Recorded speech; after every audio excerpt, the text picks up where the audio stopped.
എറണാകുളത്ത് അച്ഛനും അമ്മയും ഉപേക്ഷിച്ച് മുത്തശ്ശിയുടെ തണലിൽ വളരുന്ന 3 കുട്ടികളെ ഏറ്റെടുത്ത് കലൂർ ശ്രീരാമകൃഷ്ണ സേവാശ്രമം. പിന്തുണയുമായി കേന്ദ്രമന്ത്രി സുരേഷ് ഗോപിയും എത്തി.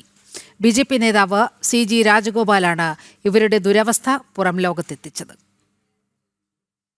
എറണാകുളം കത്രിക്കടവ് ജംഗ്ഷനിൽ റോഡരികിൽ ചെറിയ പച്ചക്കറിക്കട നടത്തി ഉപജീവനം നടത്തുന്ന രാജേശ്വരിയും ഭർത്താവ് രാജുവും. പ്രായം തളർത്തിയെങ്കിലും അവരുടെ ചിറകിൻ തണലിൽ ഉരുമിയിരിപ്പുണ്ട് 3 കുഞ്ഞുങ്ങൾ. അവരുടെ മകളുടെ മക്കൾ: 4-ാം ക്ലാസ്സുകാരൻ ആനന്ദ്, 3-ാം ക്ലാസ്സുകാരി അളകനന്ദ, 4 വയസ്സുകാരൻ മണികണ്ഠൻ.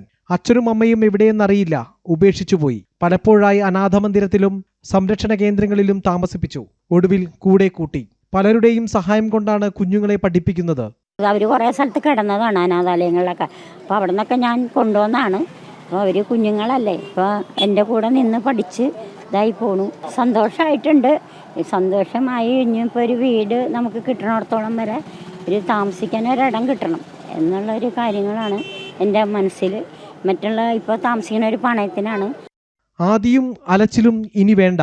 കലൂർ ശ്രീരാമകൃഷ്ണ സേവാശ്രമം കുട്ടികളുടെ വിദ്യാഭ്യാസം ഉൾപ്പെടെയുള്ള മുഴുവൻ ഉത്തരവാദിത്വവും ഏറ്റെടുക്കാൻ തീരുമാനിച്ചു. ആശ്രമത്തിൽ അവരുടെ സ്വന്തം കാലിൽ നിൽക്കാൻ പ്രാപ്തരാകുന്നത് വരെ അവർക്ക് നല്ല വിദ്യാഭ്യാസം നൽകുകയും ഉത്തമ പൗരന്മാരായി വളരാൻ അവരെ പ്രേരിപ്പിക്കുകയും ചെയ്യും. അവർ നാടിന് ഗുണമുള്ളവരായി മാറും. വിവരമറിഞ്ഞ കേന്ദ്രമന്ത്രി സുരേഷ് ഗോപി കുട്ടികളെയും കുടുംബത്തെയും സന്ദർശിച്ച് ആവശ്യമായ സഹായങ്ങളും പിന്തുണയും ഉറപ്പു നൽകി. മുത്തു പറഞ്ഞിട്ടാണ് ഞാനിത് അറിഞ്ഞത്. അപ്പോൾ ഞാൻ ഇന്നിവിടെ ഇങ്ങനെ ഒരു പരിപാടിക്ക് വരുന്നതുകൊണ്ട് കുട്ടികളെ വന്ന് കാണാമെന്ന് പറഞ്ഞു. കണ്ടു, അത്ര ആശ്രമവുമായിട്ട് സംസാരിച്ചിട്ടുണ്ട്. നോക്കട്ടെ, മാർഗനിർദ്ദേശം തരുന്നുണ്ട്. BJP നേതാവ് CG രാജഗോപാലാണ് ഇവരുടെ ദുരവസ്ഥ പുറത്തെത്തിച്ചത്. സമൂഹത്തോട് ഒരു പൊതുപ്രവർത്തകർ നിറവേറ്റേണ്ട ഒരു ഉത്തരവാദിത്വം, അത് ഭംഗിയായിട്ട് എന്ത് കാര്യങ്ങളും ചെയ്യണമെന്നാണ്. കുറച്ച് നാളുകൾക്ക് മുന്നെയാണ് ഞാൻ ഈ സംഭവം നോട്ടീസ് ചെയ്തത്. ഞാൻ അതിൻ്റെ പുറകിൽ തന്നെ ആയിരുന്നു.